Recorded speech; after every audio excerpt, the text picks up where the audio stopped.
Hello. So, good morning to everyone.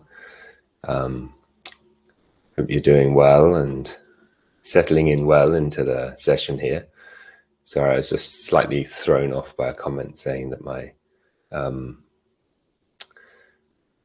internet connection is unstable, but I just checked it before. It seemed like it was very good.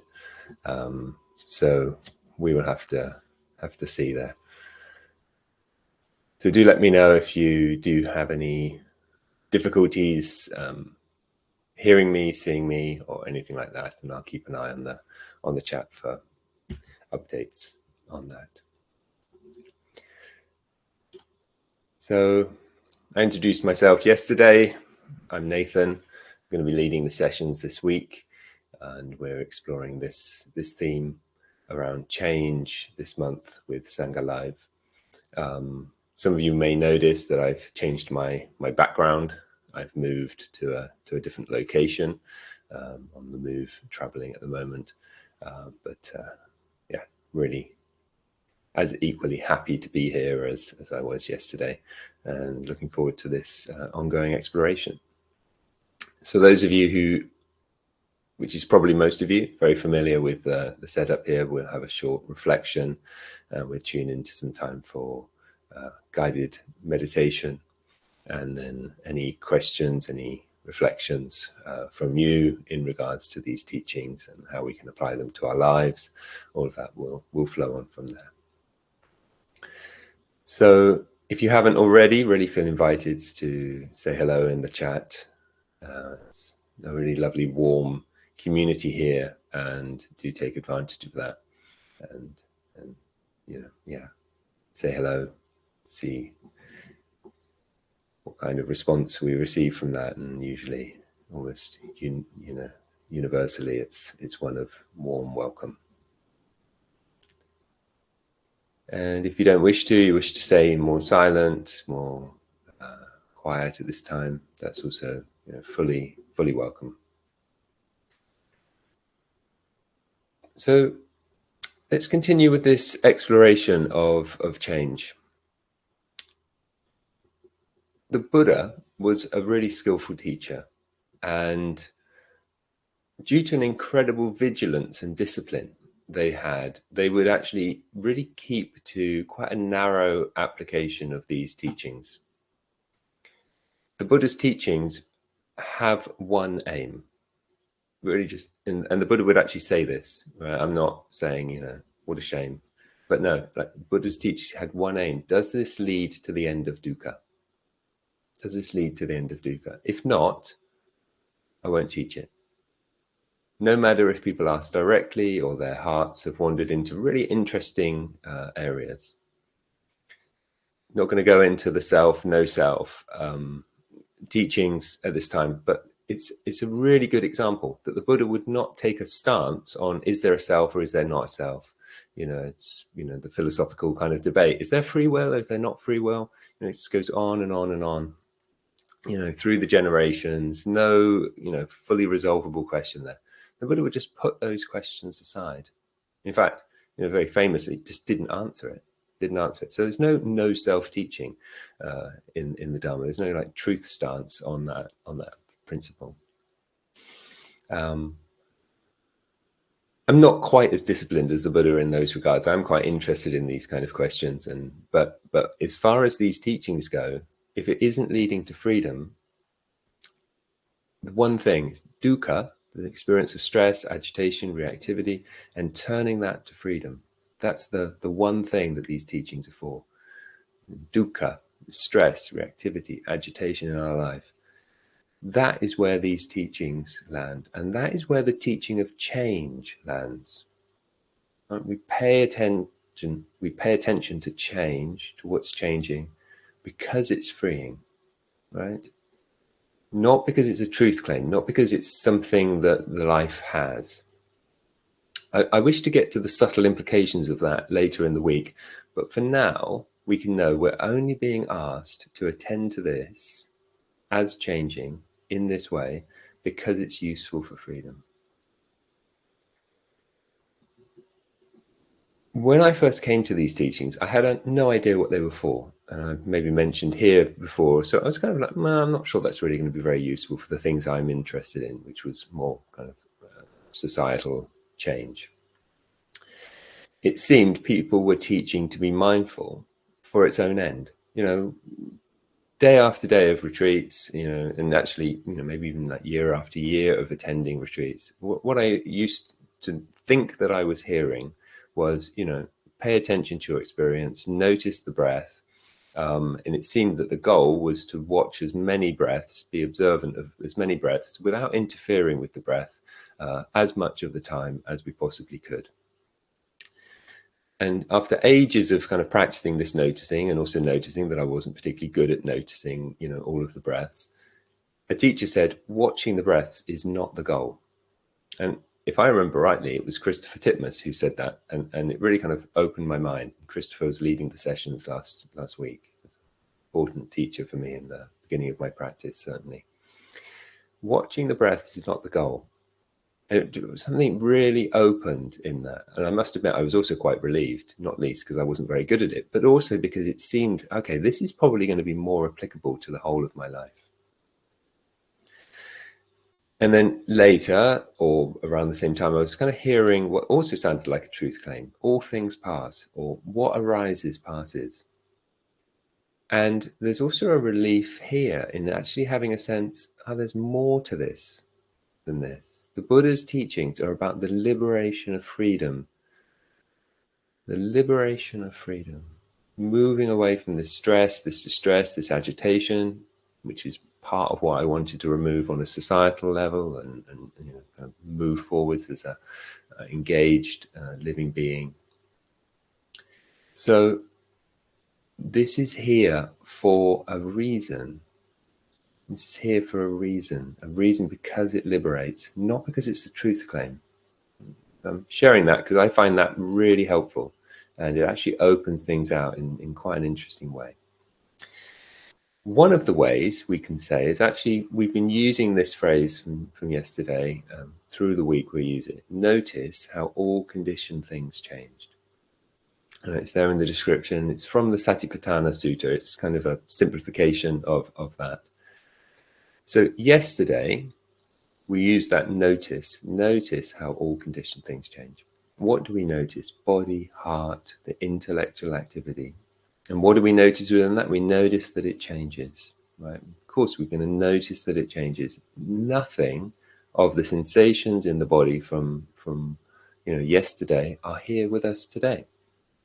None of the emotions in the heart, none of the thoughts that came through, they've all gone, changed, moved on through. And when we notice, we can also notice how it is for us to notice, how it is for us to be present again, and how freeing that is actually to notice. How is it for us to notice? Notice what we notice. Notice that change in our hearts, change in our minds, change in our bodies. When we notice what we notice, we can notice what we notice when we notice. It's like a fractal going down, and how that changes our life. The more and more we notice changes, but also the more and more we notice how more and more changes in what we notice. Right? That kind of fractal dance of going in deeper and deeper into experience. So in that sentence, notice how all conditioned things change. How was kind of working like a synonym for that. Notice that it changes. Notice and notice that it changes. Notice the body and notice that the body changes. Notice the intellect. Notice that the intellect, the thoughts are changing. Notice the heart. Notice that the emotions are changing, moving through.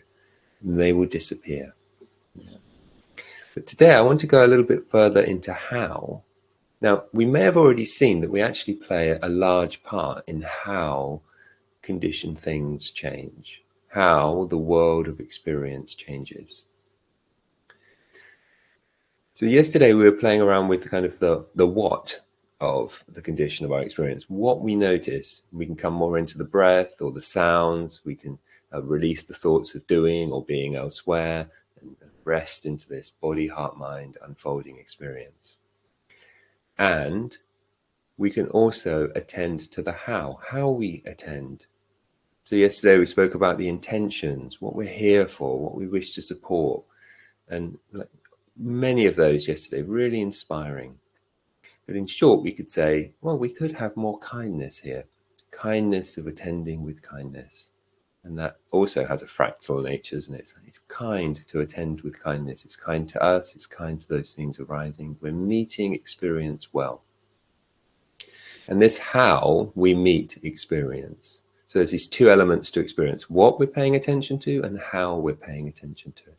And the how, if it defaults back to, normal reactivity, something pleasant turns up, grab onto it, something unpleasant turns up, just get rid of it. That push, that pull on experience, leading ultimately to greed, hatred, delusion, the causes or the expressions of dukkha. We really need to question this reactivity. If our how defaults to that, then changing how we attend to things is part of this freedom. How am I attending to this? And the how hints to us that change isn't random. It's not just notice that change happens, but if we're interested in freedom, notice how freedom happens. And it's in that how. How, when we attend to this, does it change? Right? To notice how conditioned things change. Okay, so it's an invitation into the recipe, invitation into the magic trick of perception. It's an invitation into the dance of existence, the creation and co-creation, contribution, participation in our lives. Okay, which is saying a large part of the suffering and experience can be reduced in how we meet it. What a change! What a change! Yeah. And so what we're doing is we're seeking the best way we can reduce dukkha moment to moment. And so within this changing world, we see all of this changing elements, experience, sensations, vibrations. We see all of this changing. We persist within that change with our efforts to notice and not to grasp on, not to push, not to react to what is coming and going. This is changing. This is changing. We can get attached to anything at any time, but it's the clinging, the grasping, the contracting that makes it dukkha, and that is the how. That's what makes things stick around more.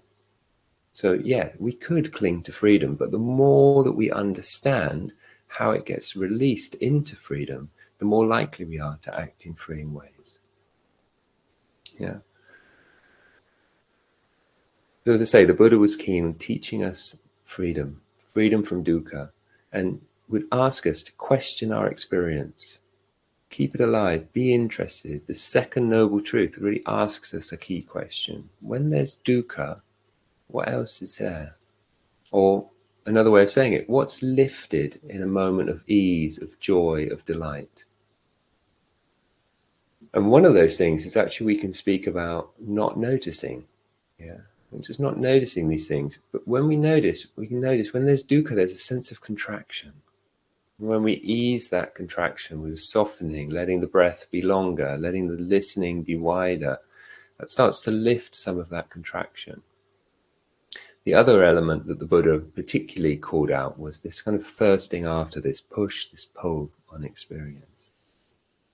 And all of those relate to how, right? So that when people were sharing their intentions yesterday, the calm, the non-reactive, the spacious, the release. And when we don't grasp on things, they can flow more. And it's interesting, this becomes this positive cycle. When we don't grasp on things, they flow more. The more we notice that things are flowing through, changing, we actually feel less incentive to grasp. Seeing change actually affects that clinging, that grasping, that reactivity. It can be helpful. We can get this flowing through, more easing of contraction, more noticing of flow, but really keeping that sense of flow quite present with us. This is impermanent. This is inconstant. This won't last. Oh yeah. Reminding ourselves, and we can actually somatically feel that. Notice then how things can flow a bit more. So this pleasant thing that's arising, it's not going to last. It's not here for lasting happiness. Just let that through. As a practice, see what happens there. This painful feeling, it feels disagreeable while it's here, but it's not going to be here forever. It's going to move, it's going to pass. So how we feel about change is really deeply affected by the feeling tone. Yeah. Oh, this happiness, I'll invest in this, but it's not going to last. Ah, this unpleasantness, this pain, I'm going to react to this, but it's not going to last. It's not going to last. So again, we're using this not again as a truth claim, but as a usefulness exploration. Yeah, usefulness exploration. Later in the week, I think we should talk about, how some of the things really we don't want to let go of. Some of the things we really love, everything that we really love, everyone that we really love. We'll come into that more and more. But for today, just noticing how that sense, I can release this a bit more. I can release this a bit more. I can let it come, I can let it go. Letting it come, letting it go. So let's bring this into a meditation together. Hope you're ready for a bit of practice. And be relatively quiet practice, but I will drop in some of the guidance from what we've been exploring today, so that we can settle, we can ease, we can release some of that contractedness, breathe more freely, listen more widely, and then we can release some of that grasping, that thirsting after, that push and pull, by seeing it won't last. It won't last. Letting that mental, emotional release that plays such a big part in making experience dukkha. And seeing how it is to release into releasing, letting things come, letting things go. So I invite you to find what's a comfortable posture for meditation. You don't have to be uncomfortable. Something that's going to support an alignment in the body. It could be standing, could be reclining, could be sitting or walking.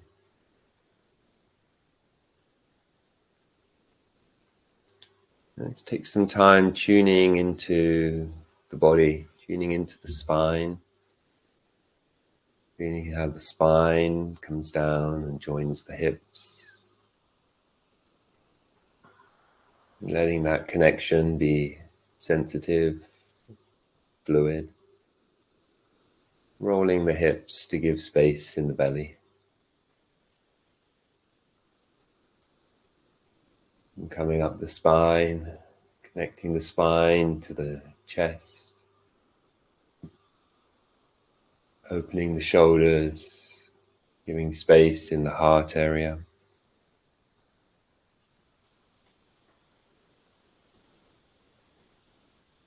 And coming up the spine through the neck, elongating the spine by extending the head up, tucking the chin, and releasing, relaxing, soothing, opening attention through the whole of the body.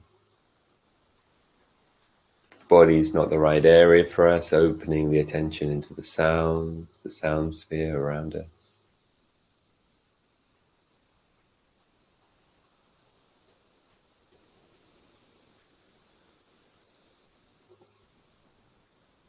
If we're working in the realm of the body, just feeling the breath being led by the belly area, not worrying too much if there's tightness in the belly. You can let that relax, and we can let it relax and allow what remains to remain. But have that feeling that the breath being guided by the belly. Letting the rhythm be quite slow breath. Give it time.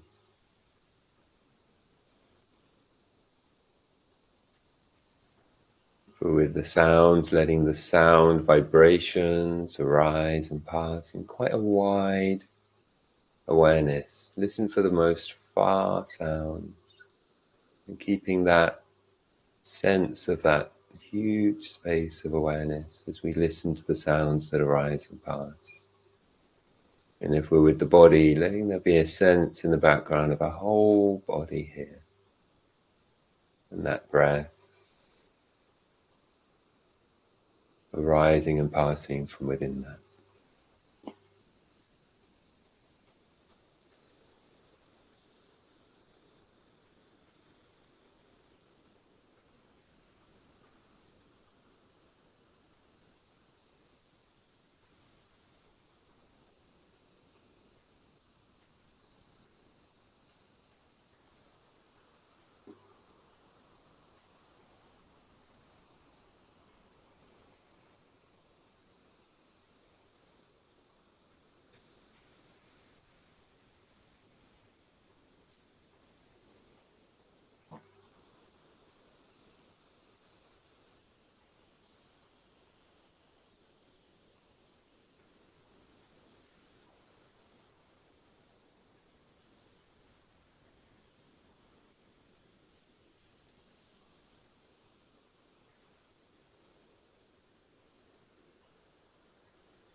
Turning our attention to notice something more subtle like breath and sounds. It's quite common for the attention to be drawn into stories that have more of a hook.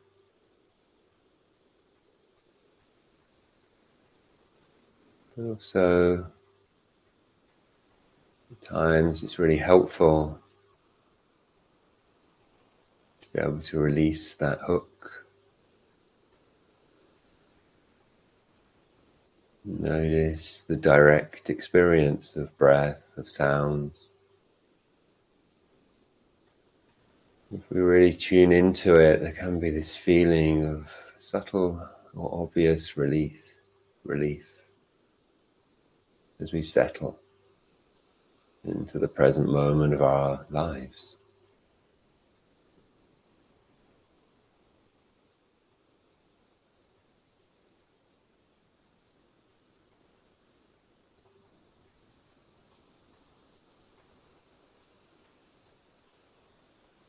To help sustain our attention here, it can be useful to just make a small goal. Be with the next 3 in-breaths. Background sense of a whole body. We're easing that sense of contraction. Mindfulness needs relaxation, needs space. Stick around. You notice when the mind wanders, it's kind of a squeeze in attention. How I feel it. As the body gets squeezed, come back, relax. Enjoy being more spacious. Enjoy that wider listening in sounds if we're not with the body at the moment. And the next 3 in-breaths, that presence of heart-mind.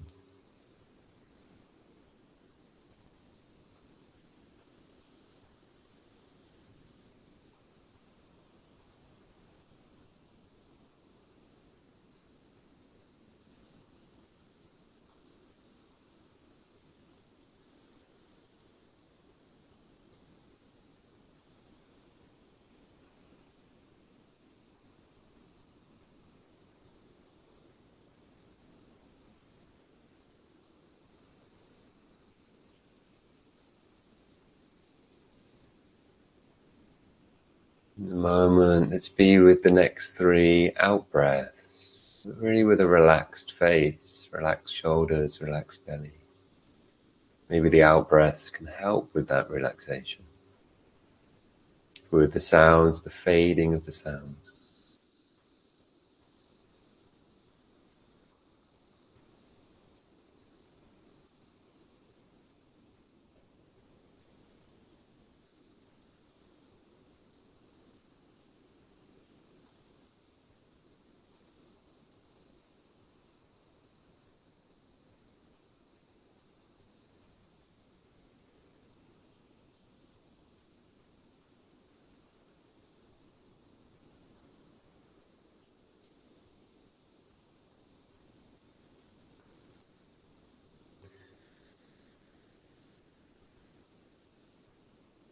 Maybe the next 3 in-breaths and out-breaths, bringing a sense of enlivening, brightening, nourishing the body. The inhalations and the exhalations, relaxing, releasing, soothing.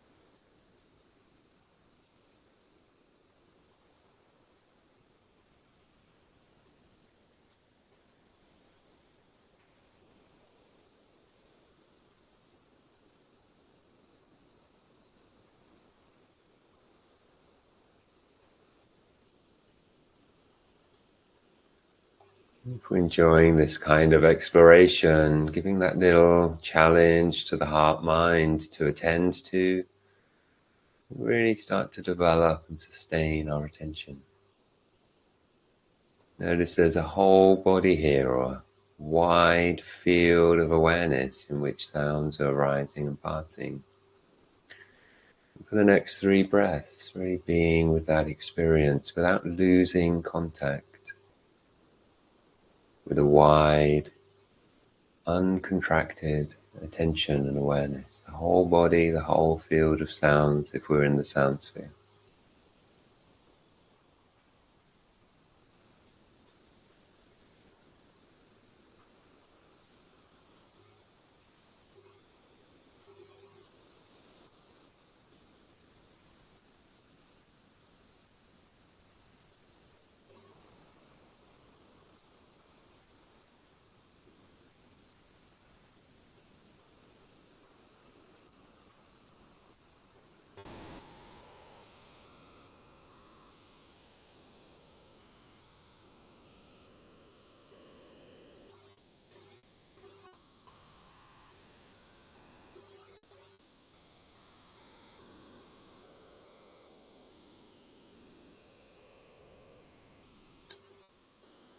So we can use these 3 breaths and sequences of 3 breaths, 3 in breaths, 3 out breaths, 3 in breaths and out breaths, 3 in breaths and out breaths within a wide body awareness. We start to gather together just a couple of minutes of mindful attention. That starts to move that momentum, starts to change the randomness of change, changes it to be more present, more attentive. We can use that as we continue to practice uncontracted, releasing the contraction, developing the ease, and sustaining the attention. And same thing in the sounds, wherever it is what we're working with, building attention.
Noticing what we notice in this moment. Noticing if there's any degree of noticeable contraction. When there's a push, a pull on experience, things get stuck in attention. It's a subtle form of dukkha, stress, reactivity, agitation. Notice we can ease the contraction here. Soften the grip. Maybe it's soften the face, soften the shoulders, soften the belly. Resist a little less as a practice. Not as a way to live, but as a way to practice. Is there a way I can soften, gifting a sense of release?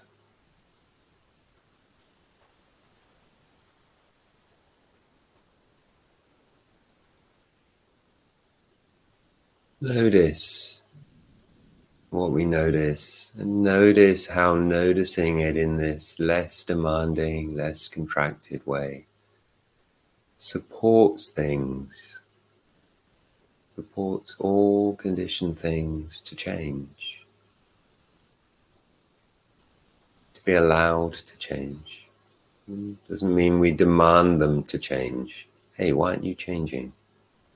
But really attend, it's not constant.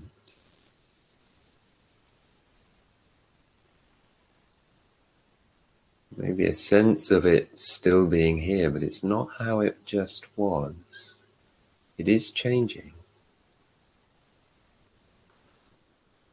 Is there anywhere else we can relax the contraction, relax the tightness, relax the push, the pull? The hands, relax the attention more into the back of the body. Releasing the push and pull as we see everything we've ever known, and surely this too is changing, it's dynamic, it's fluid.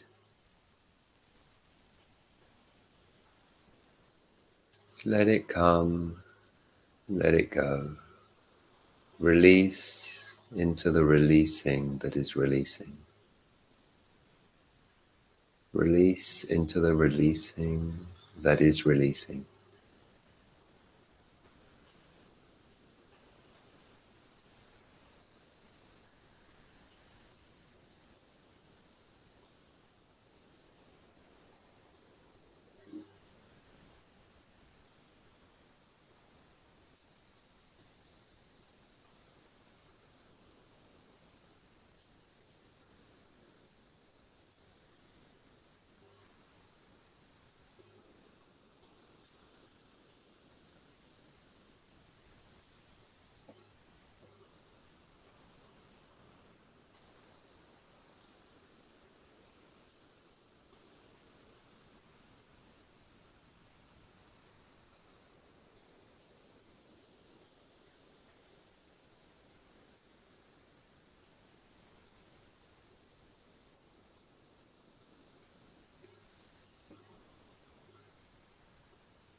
You notice any contraction, in a sense we can release that, letting life flow. Riding again the breath or the sounds, 3 breaths.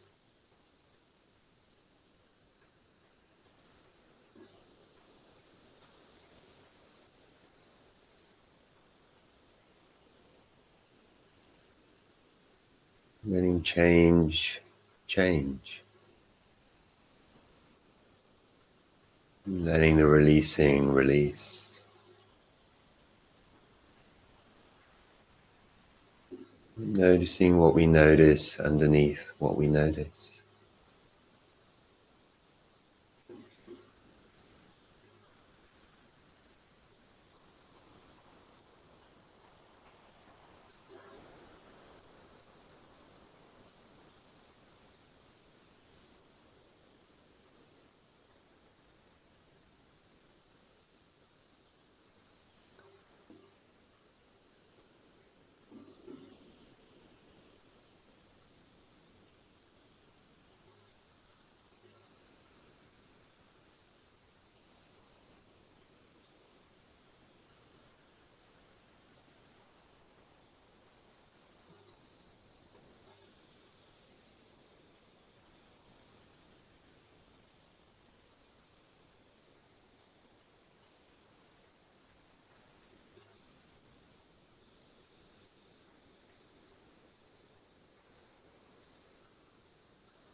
Recalling your intentions or an intention of kindness in this moment.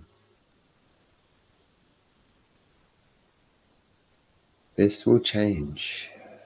This phenomena, inattention, will change. And for as long as it's here, we can meet with kindness, non-contraction, ease.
As a way of closing out this meditation, is to take advantage of our cultivated hearts and minds and really drop into a space of noticing change.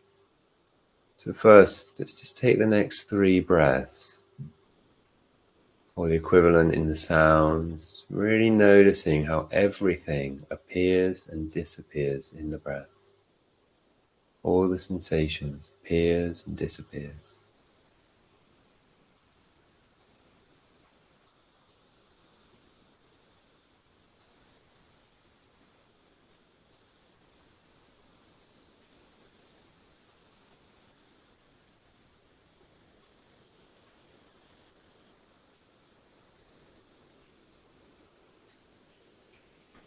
And now releasing the noticing of the breath, noticing where attention goes, just noticing how everything we attend to changes.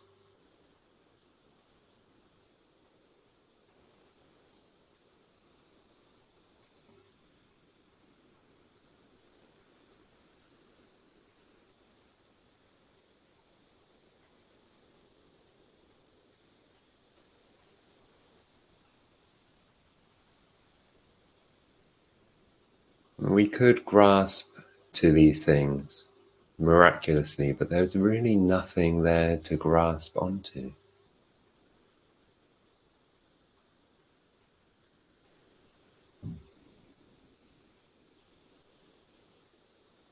It's like grabbing a handful of air.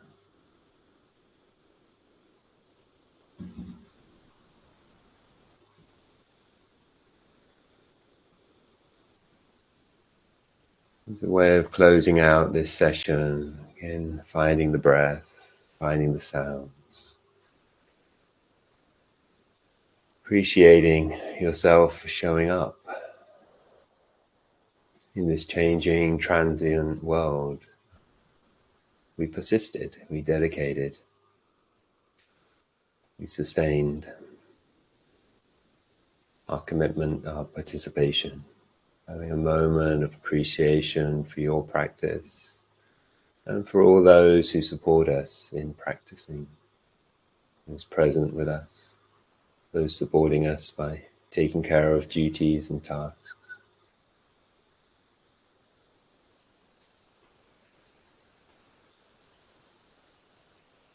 Thank you for your practice. Thank you for your presence. Thank you for your diligence, continuity in this changing landscape of experience. We will come out of our stillness postures into our community time. So as we know about this insight of change, it's very, very evident to us. It's quite unignorable. Yeah.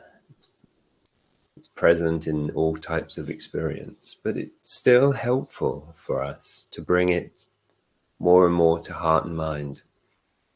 Really seeing that seeing change affects the clinging, the grasping, the reactivity.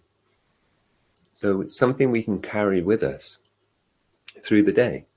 And if the experience that we're having, we feel, I'm really building this up, I'm making a big deal about this, it's going to change. That doesn't mean it isn't still worth doing something about, but just bringing that perspective in, it's like, it is going to change. It is going to change. And sometimes that just gives us a little crack into experience, a crack of the door opening towards a sense of freedom. So, it's a good reminder. It's a good reminder this is going to change. Today we've been really working with that easing out of the contraction. What can relax? What can get spacious? What can open in that way?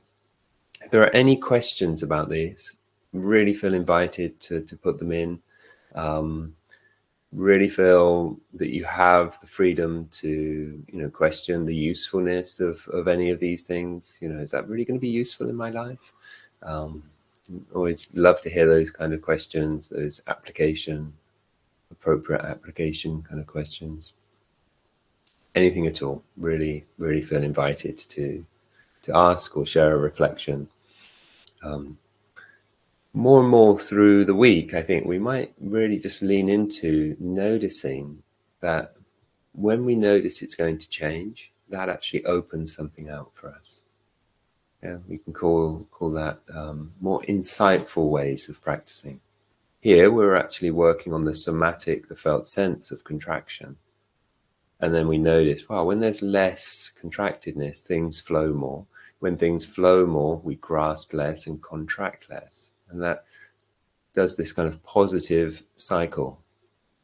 We notice things flow more when we don't grasp, and then when we see that they flow more, we don't grasp so much. Felt sense of, it's dissolving of contraction can keep going, keep deepening, keep expanding. Deepening and expanding. Really good explanation of, good description rather, of the path. Yeah. Something that expands and widens, more and more applicable. So the so-called truth of change is much more about an experience of change, and that experience that brings something wider, something deeper in us, in our hearts, and allows us to live in more liberating ways that are liberating for us and support the liberation of all beings, through our ethical behaviors, through our speech, through our interactions and our actions. The more well-being in the system, the more freedom we can express internally and externally in the world. So as we have a bit of time and not so many questions, I'll just mention a little bit about our participation in Sangha Live. So deep appreciation for everyone to come, to show up, to be present, to build this community together.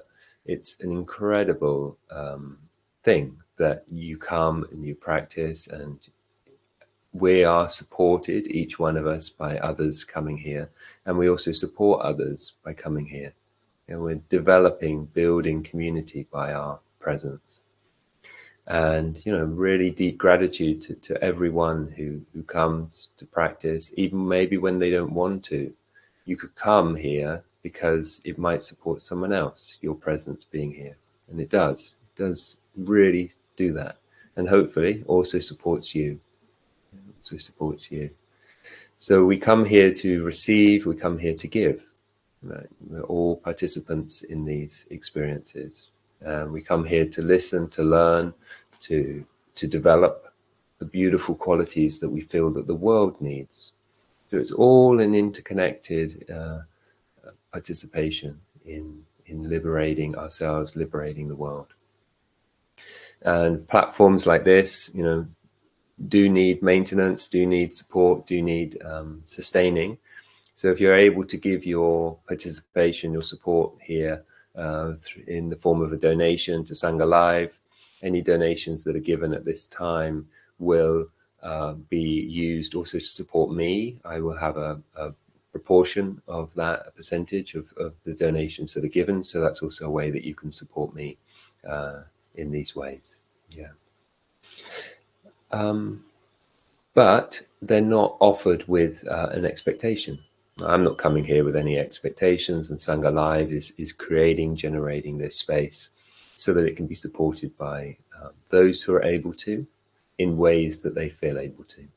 So if you're able to, please do. If you're not able to, please don't. And don't feel any pressure to, because it wasn't offered, well, we'll offer it freely and people will give generously. It wasn't done from that sense. We'll offer it freely so that everybody can come. Everyone can come.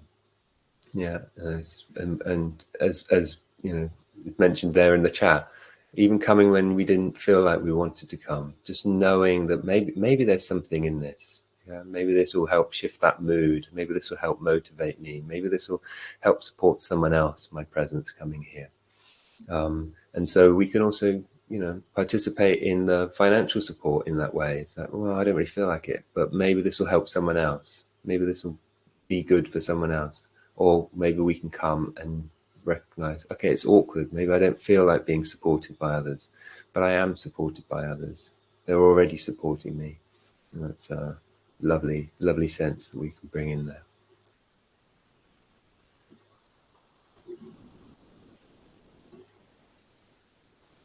Yeah, it's really great reflection there in the chat, and really just want to echo that, because I think, yeah, the words used there is there's a game changer here. Game changer being we can celebrate the wandering monkey mind, monkey brains return to attention. And instead of beating myself up for having been distracted. And that was something I heard at some point, and also just thought, wow, that's really, really helpful way of doing that. Not entirely sure where I came across it, if that was maybe, is that something that was mentioned in The Mind Illuminated? There's this book that has a few kind of instructions and things. And I think in that book they use this phrase, aha. That kind of, oh yeah. But it's also an aha, I think, that's not surprised.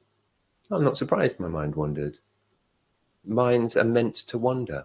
So I've kind of built upon that a little bit. I'm not saying that this is what they're saying. This is what I would say about that, is the mind is meant to wander. That's how it gets ideas. That's how it develops. That's how it lives in those ways. Yeah. So yeah, no disappointment that the mind wanders. If the mind didn't wander, we should probably go and get it checked. Of course, it's going to wander. And then if we say, okay, mind, the game is a very, very narrow thing to sit on that isn't going to feel immediately interested, right? Is okay, of course, you're going to wander from that. You're going to explore, you're going to, navigate your way away into things that you sense, you feel are more interesting. Yeah, that's what you should be doing. That's what a mind should be doing. Yeah, it's not a mistake. Exactly. And yeah, it's being put in the chat there. Celebrating our so-called mistakes is the core to clowning. And yeah, we can clown at times. We can take things lightly at times, let things move at times. And I think that there's, a lovely sense that there's much more that we can do through that lightness. And thank you for all of you for coming today. There's a lot more I want to touch into and feel that we can move into uncontracting, change, transformation, liberation. And these teachings are so beneficial, so helpful, and so lovely to have the opportunity to share them with you. Thank you for being here. Wish you well. And see you tomorrow.